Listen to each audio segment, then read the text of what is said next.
শাফিন আহমেদ, আমাদের প্রিয় শাফিন ভাই সম্পর্কে যে আমাকে কথা বলতে হবে, এটাই আসলে আমার ভাবনায় আসে না। কারণ এত তুমুল জনপ্রিয়, এত একজন ভালো একজন শিল্পী, আমি বলবো আমাদের যে সময়টা আমাদের বাংলা গানকে সমৃদ্ধ করেছে, সেই সময়টার একজন রক গায়ক শাফিন আহমেদ। সেই শাফিন আহমেদ যখন চলে গেলেন, আমি বলবো সময়টা আমাদের জন্য বড় অসময় ছিল।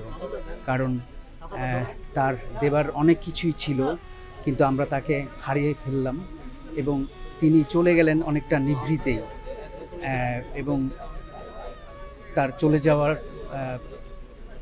সময়টা তখন আমি মাত্র দেশে ফিরেছি এবং তিনি নিউ ইয়র্কেই ছিলেন, এবং আমি নিউ ইয়র্ক থেকে দেশে যেদিন ফিরেছি সেই ভোরবেলায় আমি নেমেই শুনলাম যে তিনি শাফিন ভাই চলে গেছেন।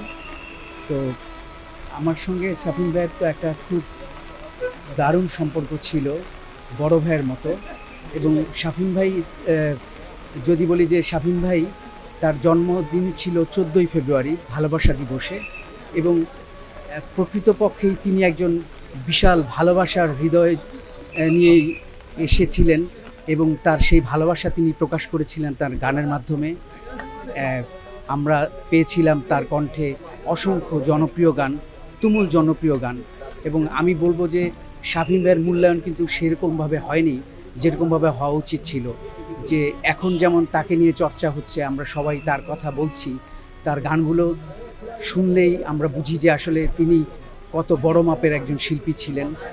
যেমন তিনি নজরুল সঙ্গীতেও, মানে আমাদের ক্লাসিক্যাল গানেও যেমন তার দক্ষতা ছিল, আর বাংলা রক গানে তো তার জুড়ি অনন্য। তার গাওয়া চাঁদ তারা সূর্য নও তুমি, ধিকি ধিকি আগুন জ্বলে, যতগুলো গান আমরা শুনেছি সবগুলো গানই ছিল অসাধারণ। আমি তার এবং আমার সৌভাগ্য হয়েছিল, আমার লেখা একটি গান তিনি করেছিলেন। তিনি চলচ্চিত্রে একটি প্লেব্যাক করেছিলেন, একটি গানই। সেই গানটি আমার লেখা ছিল ওয়ার্নিং ছবিতে। সেটা তার সঙ্গে গেয়েছিলেন ন্যান্সি এবং গানটি সুর করেছিলেন শওকত আলী ইমন। তো আমি আজকের এই দিনে আমি শাফিন ভাইকে গভীরভাবে শ্রদ্ধা জানাচ্ছি এবং বলছি যে আপনি আপনার গানের মাধ্যমে বেঁচে থাকবেন আমাদের মাঝে অনন্তকাল।